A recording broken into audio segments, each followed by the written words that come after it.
What's up guys? Ako nga pala si Gray Gonzaga. Welcome sa aking YouTube channel. Kung bago ka pala dito, malamang mag-subscribe ka na.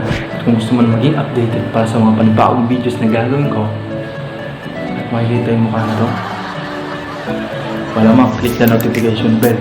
So huwag natin patagal ito. Let's go!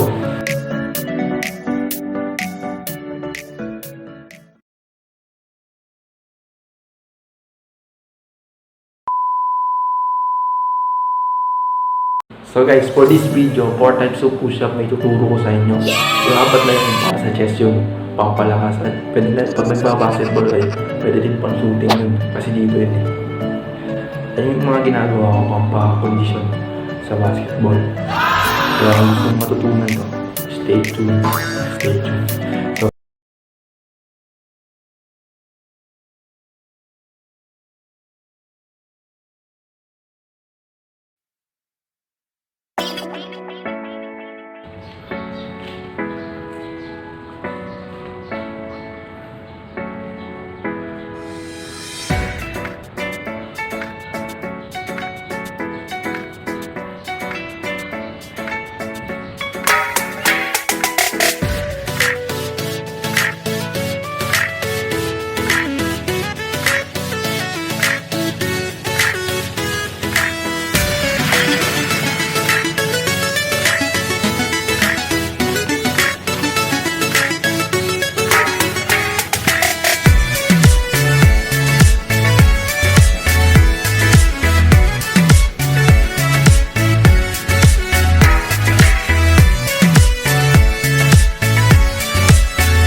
So ayun nga guys, yun yung 4 types of push-up. Napakadali lang naman yun. Gawin mo lang yun twice a week. Kung kaya mo naman more than twice, edi mas better, mas mabilis yung improvement mo.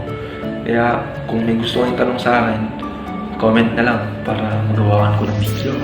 Papawas pa ako. So ayun nga guys, tapos na yung video. Malamang napapanood nyo ito ngayon. Sana makatulong ako sa inyo. At huwag na huwag nyo kakalimutan mag-subscribe.